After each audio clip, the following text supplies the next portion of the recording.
Hello everyone. So in today's lecture we will understand about the next probabilistic reasoning. Okay. So after learning this lesson you will understand about the how uncertain types of statement are written in the form of probabilistic reasoning. So till now we already learned about the knowledge representation using a functional order logic and also about the propositional logic in certainty, but which means that we can sure about the predicate with this knowledge representation. We might write a implies b, which means that if a is true then b is true. But consider a situation where we are not sure about where a is true or not, then we cannot express this statement in the first order logic or in a propositional logic. So so this kind of situation is known as uncertainty. Okay. So to represent uncertain knowledge where we cannot sure about the predicate, where we are not sure about the predicate, we need a uncertain reasoning or probabilistic reasoning. Like in the previous chapter we already learned about the predicate logic or first order logic. So we know that the in a predicate logic we only convert those type of statement which are either true, fully true, or either false. Means fact types of statement only can be written in the predicate logic. Next, after that, some of statement like which consider like some of all of these kind of words that can be written in the form of a first order logic. So now the another types of statement we have, that is in which like some probability are present, like we are not sure about the input. Okay, whether input is true or not, sometime it might be true or sometime it might be a false. So obviously if input is not sure, then how can we say about the output whether it is true or false? So these kind of uncertain statement are written in the form of probabilistic reasoning. Okay. So first, understand what cause of uncertainty. So there are some leading cause of uncertainty to occur in the real world, like information occurred from unreliable source. Another one is experimental error, or maybe equipment fault equipment fault, or maybe temperature variation, or maybe a climate change. So these kind of cows are happen these kind of uncertainty cows the uncertain reason. So let's understand what is probabilistic reasoning and how we can write these kind of uncertain statement in the form of probabilistic reasoning. So probabilistic reasoning is the way of knowledge representation where we apply the concept of probability to indicate the uncertainty in knowledge. So in probabilistic reasoning we combine probability theory with logic to handle the uncertainty. Okay. Or we use probability in a probabilistic reasoning because it provide a way to handle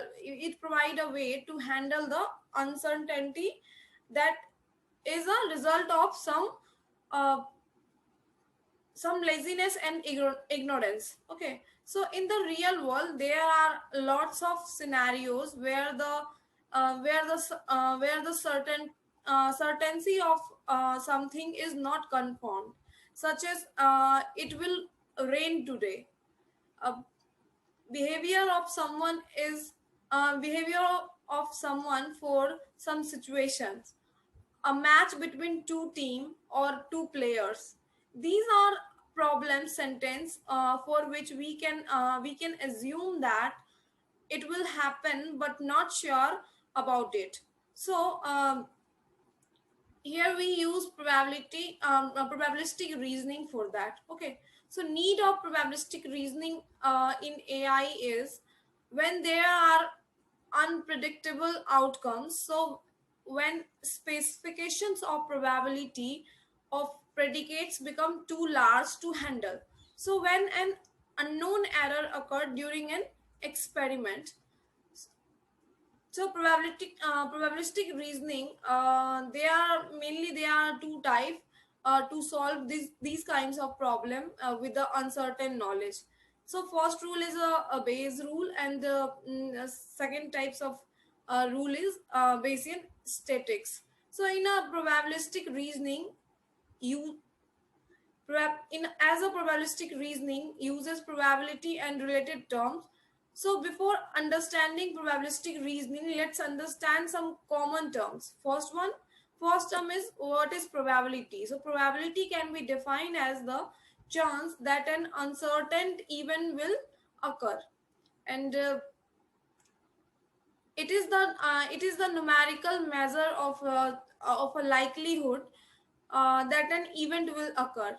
So the value of probability always remain between 0 and 1, and that represent ideal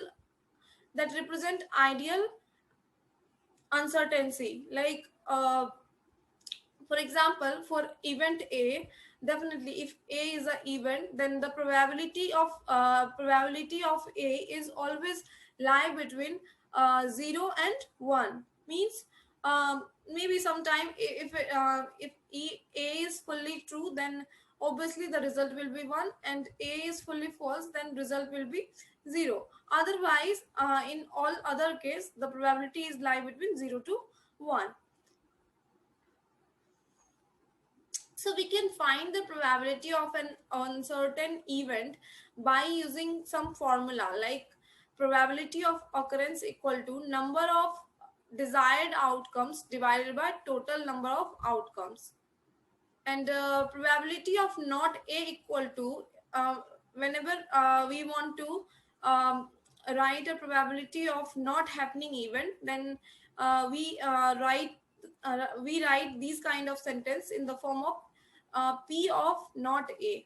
Okay, and keep in mind P of not A plus P of A is equal to 1. So each possible outcome of variable is called an event. Next terminology is sample space. So what is sample space? The collection of all possible event is called sample space. Next is random variable. So random variable are uses to represent the event and object in the real world. Next is a prior probability. So on the prior probability of an event is a probability computed before observing new informations. Next is a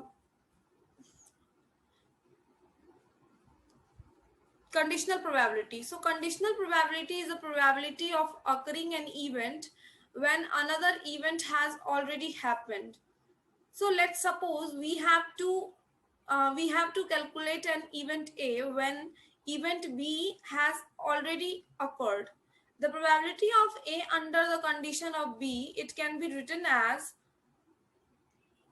probability of A um, probability of A under the condition of B equal to probability of A intersection B divided by probability of B.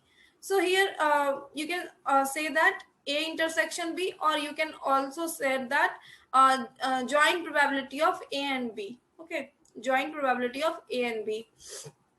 And probability of B is a marginal probability of B. So in the probability of A is given, and we need to find the probability of B, then it will be given as it will be given as probability of B probability sorry, probability of B under the condition of A, in which under the condition of A equal to probability of A joint B divided by probability of A. So it can be explained by using uh, also a Venn diagram where B is occurred event. So some sample space will be reduced to set B, and now we will only calculate event A when an event B is already occurred. So by dividing the probability of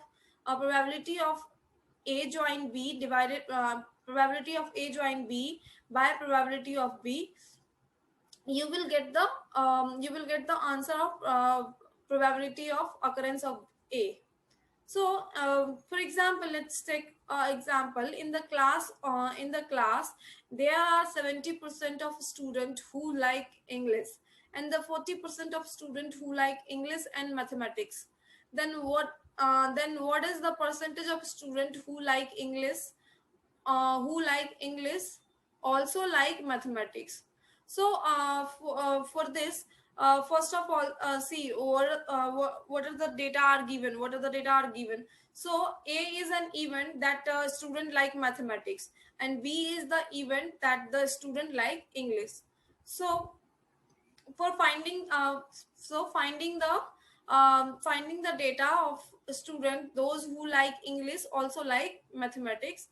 For this, you need to firstly calculate the joint of A and B, and just divide it by the joint of B. So from the data given already, the data is given already that A joint B is 40%, that is, you can say that 0.4 divided by probability of B, that is event that student like English, that is 70%, means 0.7. So answer will be 57%. So hence 50%, 57% are the student who like English also like mathematics.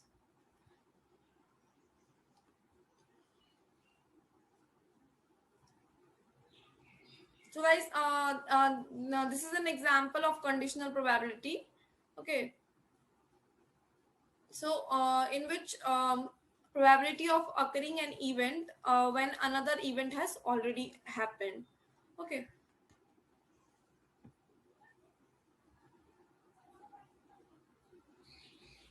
Agent can only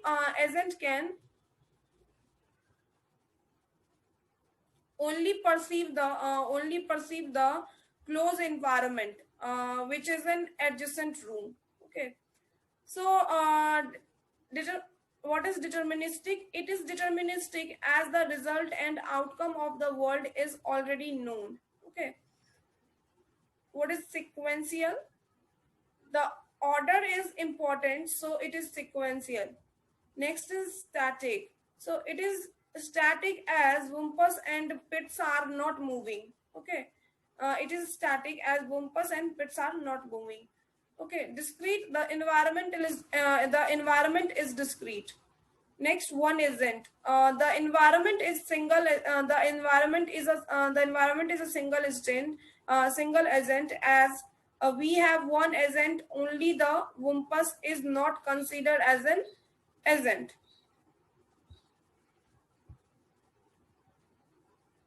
So exploring the Wumpus world. Okay. So we will explore the Wumpus world, and we will determine how an agent will find its goal by applying a logical reasoning. So agent's first step is initially the agent is in first room, that is 1 square, right? And we already know that this this room is safe for agent, right? This room is safe for agent. So the so to represent one the below one this diagram, that room is safe, the room is safe, we will add a symbol. Okay. Okay. So symbol A is used to represent agent. Symbol B is B for busy, and G for glitter or gold, and V for visited room. Okay, and P is for pits, W is for Wumpus. So at room 11, agent does not feel any breezy or any stench. So which means that adjacent square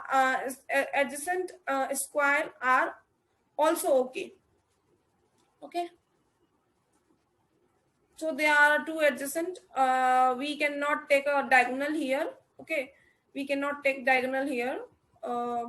So obviously both adjacent are written as a okay. Next, in the second step, now agent need to move forward, so it will either move to 1 2 or 2 1, right? 1 2 or 2 1, because both are okay. So let's suppose agent move to room 2 1. Okay, Azent moved to room 2-1 at this at 2-1. At this room, Agent perceives some breezy. Okay, some breezy, which means Pitts is around. So Pitts is around this room. So Pitts can be in 3-1 or 2-2, right? 3-1 or maybe 2-2, because adjacent of 2-1 is three things: 1-1, 2-2, and 3-1. 1-1 is already visited, right? 1-1 is already visited. 2-2, 3-1, both are they are remaining adjacent. So let's suppose agent move, so let's 2-2 and 3 win symbol. So we will add symbol P, so we will add symbol P in 3-1 and 2-2. Okay, symbol P at P, added symbol P at a 2-2 or 3-1. So we say that to say that it in this pit room. Okay, is this a pit room? So now agent will stop and think, and will not make any harmful moves. The agent will go back to the 1-1 room, and the room 1-1 uh, and the room 1-1 and 2-1 are visited by the agent. 2-1 are visited by the agent, so we will use symbol V to represent the visited square. Okay, so guys, let's understand what is third step. Okay, what is third step? So at the third step, now agent will move to the room 1-2. Okay, room 1-2, because as we know that 1-1 is okay, and just adjacent to the 1-1, 2-2, sorry, 2-1 and 1-2 are present. But when first we visit 2-1, and we find the how many adjacent are there. So 2-2 and 3-1 are adjacent, but it find breezy. So definitely it is a pit room. So it just again it's just marks 2-2 and 3-1 as a P, and just return back to again 1-1. Okay, uh, now 1-1, because it again returned back to the 1-1, so 1-1 is marked as a visited, and now it's reached to 1-2. Okay, 1-2, because previous second adjacent is a 1-2, so now 1-2 is also okay, so it just reached to the 1-2.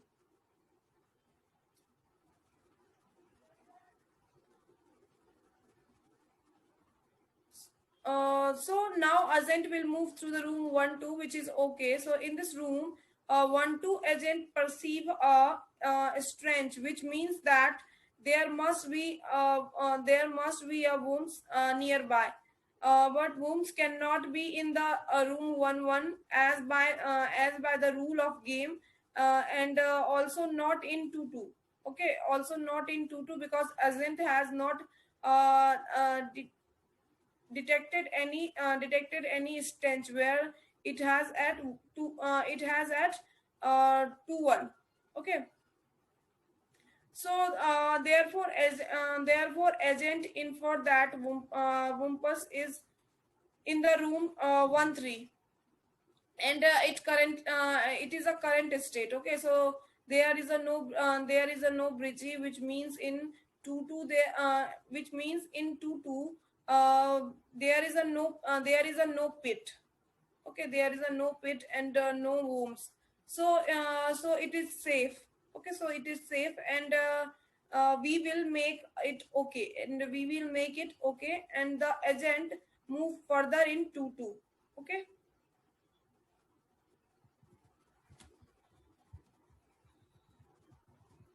Now for the fourth step, at the room 2 2 there is no strength, right? And no breezy present. So let's suppose agent decide to move to 2 3 at the 2 3 at the room 2 3, and at room 2 3 agent perceive glitter. So it should grab the gold and climb out of the cave. Okay.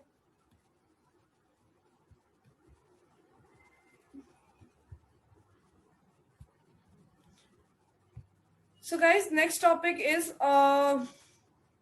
knowledge base for the Wumpus world. So,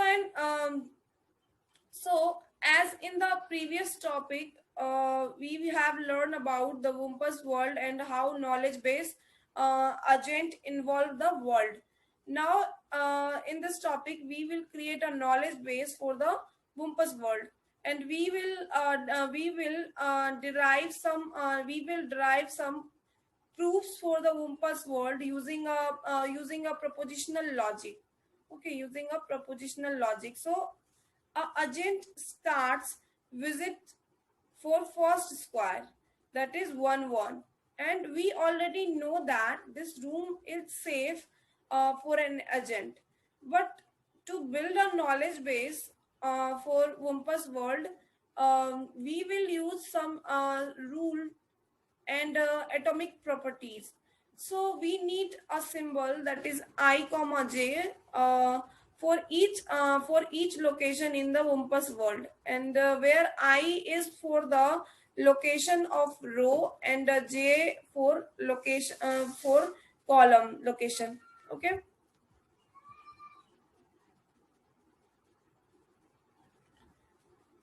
So, what is atomic properties? What is atomic proposition variable of a Wumpus world? Okay. So let's peak ij pij be true if there is a pit in the room, that in the room I comma j. Okay. Let bij be the true if bij be the true if agent perceive breezy in ij. Okay. So either he will dead or alive. Next, let's wij be true if there is a Wumpus in the square, that is I comma j, in a square I comma j. Let I comma j be true if agent perceives the stench in the square I comma j. So let I comma j be true if that square I comma j is visited. So let g ij be true if there is a gold. Okay. And a glitter in present in a square I comma j. And let okay I comma j be true if room is safe. Okay. Room is safe.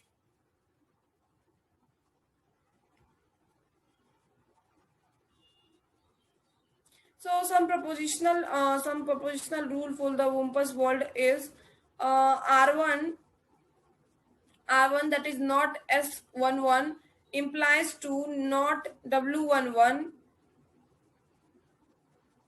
conjunction not W12, conjunction not W21. Next for the R2, for R2, not S21 implies to not W11, conjunction not W21, conjunction W22, W21, conjunction not W22, conjunction not W31. For R3 row, not S12 implies W11 W11 W11 conjunction not W12 conjunction not W22 conjunction not W13. So for R1 row, S12 implies that W13 uh, disjunction W12 disjunction W22 disjunction W11. Okay. So some this is some propositional rule for the Wumpus world. Okay. So now understand the representation of knowledge base for the Wumpus world. Okay. So this is a simple the simple knowledge base for Wumpus world, where an agent moves from room 11 to room 21. Okay. And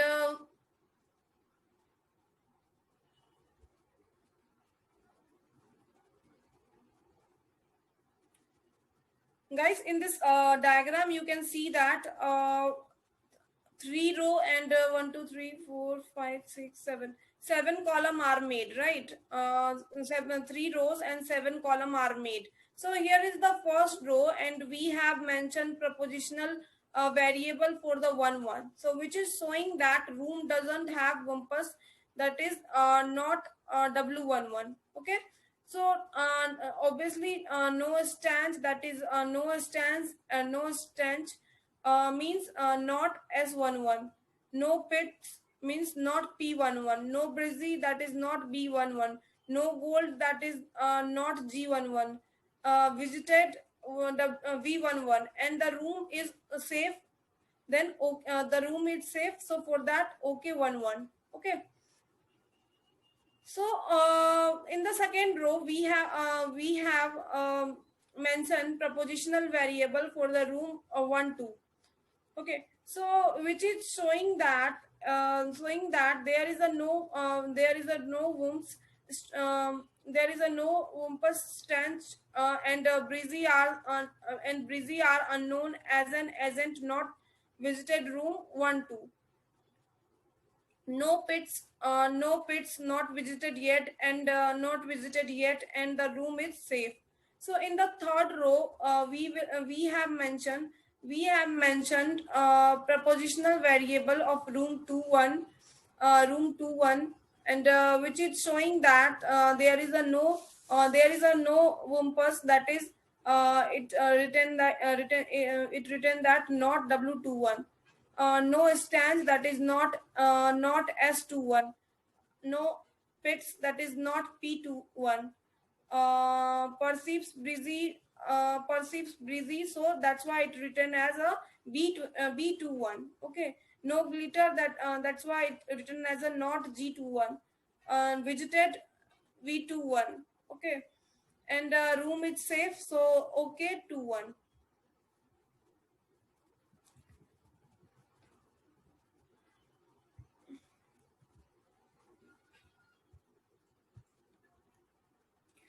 So to prove that Wumpus is in the room 1 3, we can prove that Wumpus is in room 1 2 using propositional rule.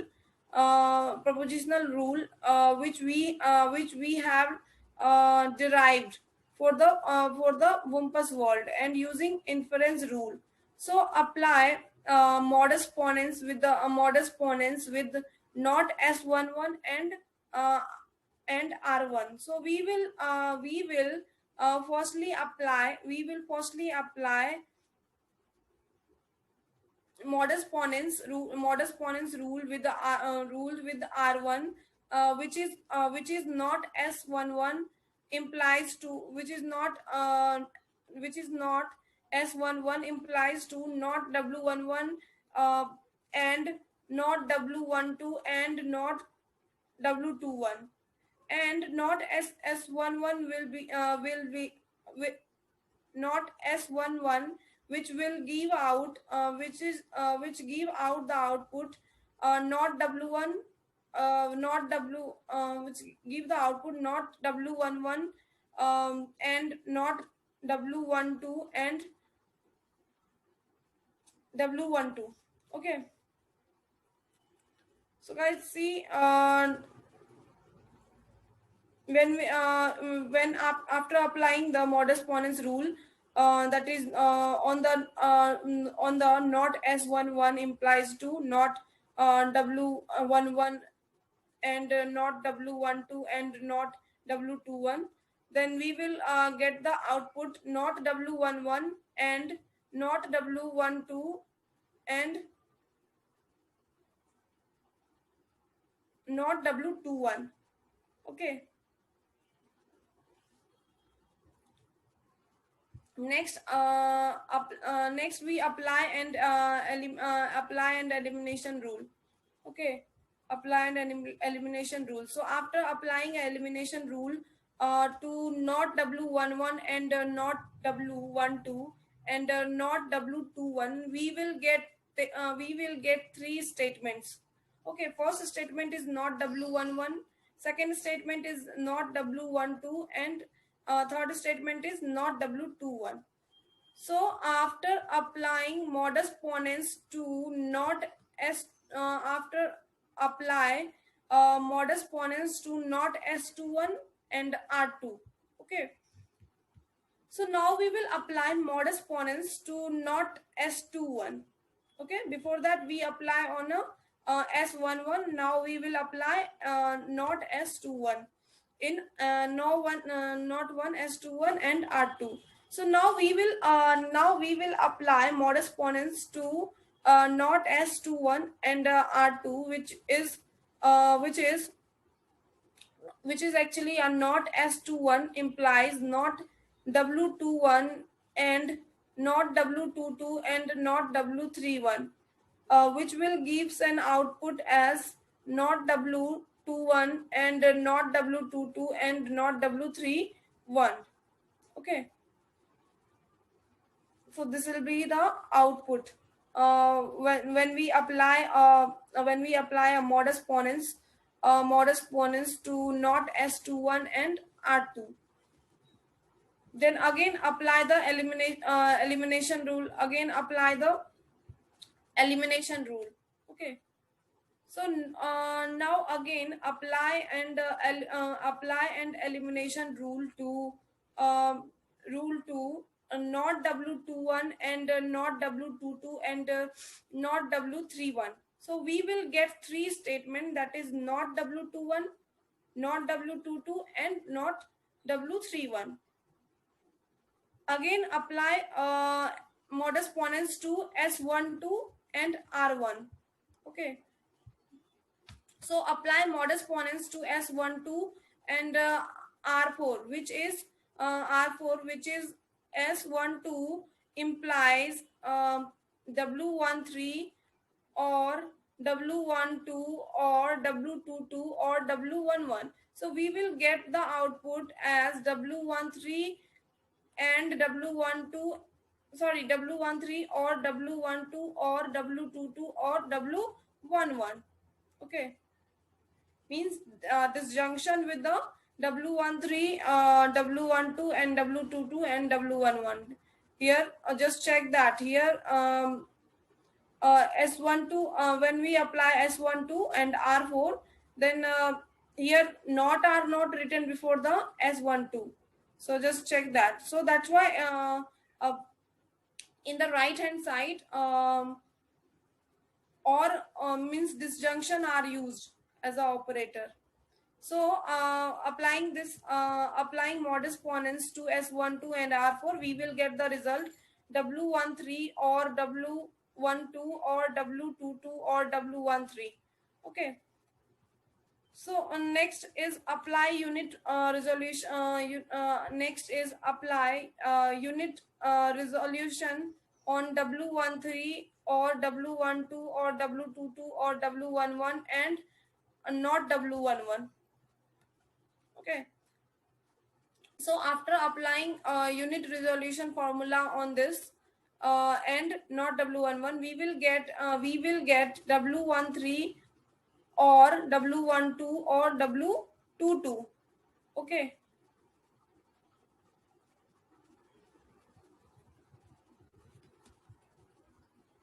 Next, again, we apply a unit resolution on W13 or W12 or W22 and not W22. Okay. When we apply this resolution on this, then definitely we will get W13 and W12, because see guys, when we apply end rule between these two, then what happened, W22 and not W22 will give you the false result, right? Will give you the false result. And when false is disjunct with the true value, then definitely that particular or make you can say that a false value is a disjunction with any particular value, then particular that value is actually as a result. So that's why W13 or W12 or false is given a result W13 or W12. Okay. Now again, now again apply unit resolution on W13 W13 or W12 and not W11. Okay. And not W11. So as an output, obviously W12 and not W12 will again give you a false result. But once it disjunct with the W13, then result will be given as a W13. So it is proof that W13 at a place W13 womb is present, right? So guys, see,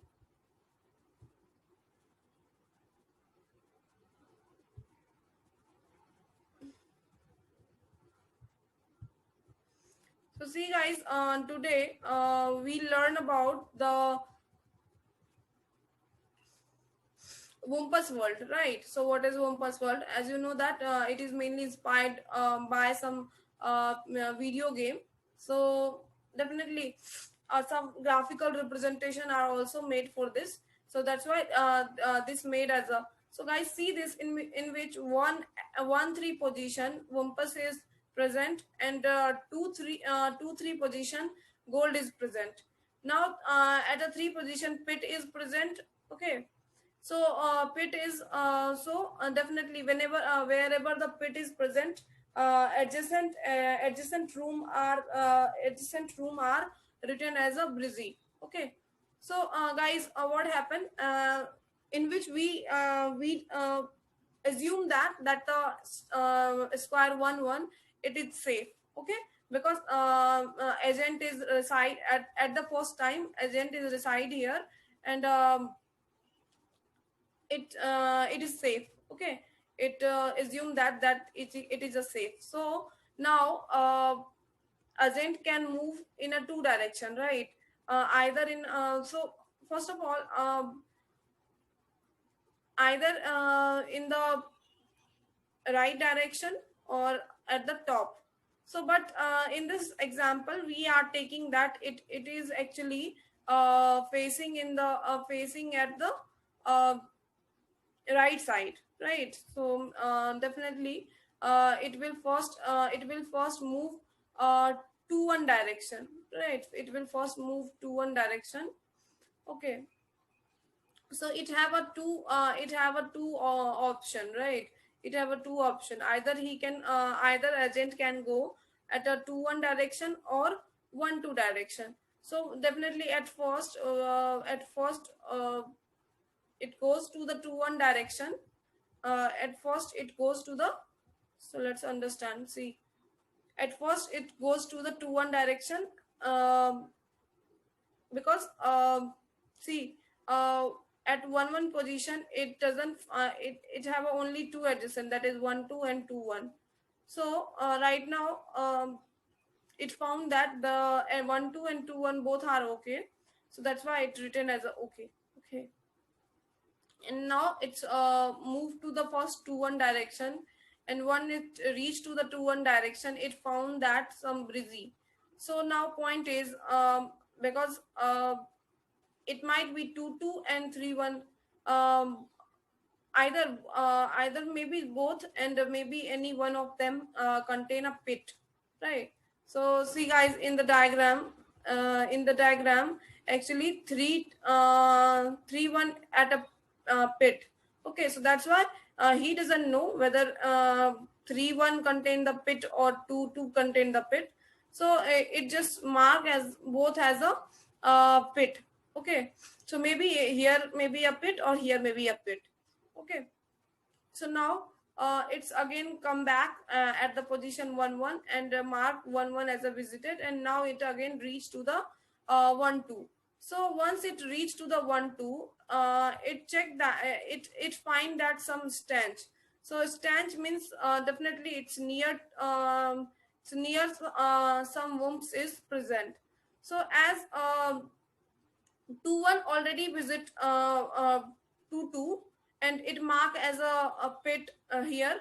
Okay, so guys, as you know that according to the rule, either any side pit is present. So definitely when it on the point 1 1 or 2, it have two adjacent. One maybe a means both wombs and pits both are not lies at the same time, right? So definitely it find that the position 1 3 it have a wombs, and this position that is 2 2, it is definitely okay. Okay, because it can't go anywhere, so that's why it understand that, then definitely it will be okay. So now it's a mark as a okay at 2 2 position. Okay, now it's again reached to the 2 2 position. Now it have a two option, either he can go in the right side, or right side, that is 3 2 position, or maybe 2 3 position. So for example, it goes to the 2 3 position, and once it reached to the 2 3 position, so it found the goal. So guys, it again come back and get a prize, that is plus 1,000 points. Okay,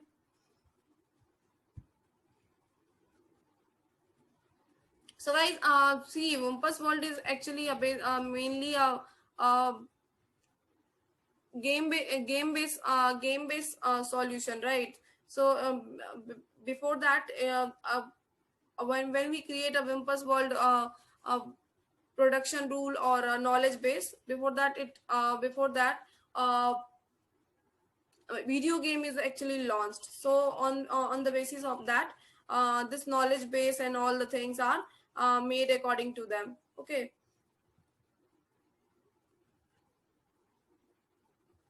so today we will learn about the what is Wumpus World, uh, what are the PEAS description of the Wumpus World, that is performance, environment, actuator, and sensor. Okay, and how these actually works. What are the performance measure, and what are the environments, and what are the actuator they what are the actuator we provide in this, and what are the sensors. Okay, sensor, what are the sensors present for the agent. Next we learn about the Wumpus World properties. What are the properties of the Wumpus World, that is partially observable, deterministic, sequential, static, and discrete, and one agent. Next we explore the how Wumpus World actually work. Okay, how Wumpus World actually work. After that, we learn how we represent the knowledge base, how we represent a knowledge base for Wumpus World. Okay, so there are some properties, some atomic proposition variable for the Wumpus World, and also some these are some propositional rule for the Wumpus World. Okay, for each row, that is R1, R2, R3, and R4. Okay, for each row, there are some properties are present. Um, some propositional rule, you can say that some propositional rules are present for this. Next is the representation of knowledge for a Wumpus World. How we represent actually a Wumpus World. So for each row,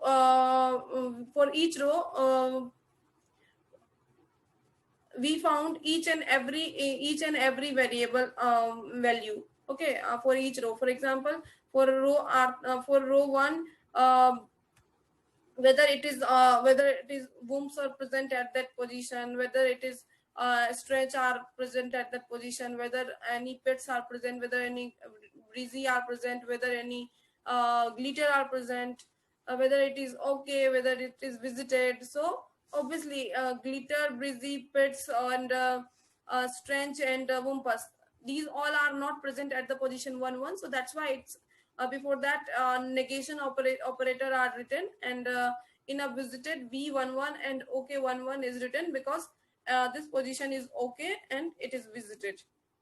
Okay, that's why it is written. So this is a representation on knowledge base for the wumpus world. Next, we prove that that the room 1 3 have a wumpus, right? So by using a modest ponens rule, we actually finally we prove that yes, at the position 1 3, wumpus is present. Okay. So now these are some homework for you guys. Just first learn this chapter properly, and do this homework. Okay.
Okay, guys, this is an book which is written by the Richard Knight. Guys, in the excuse me, in this book, there are so many other examples are also present. So you can learn from that, and also you can exercise and just find the solution for that exercise. Okay, thank you.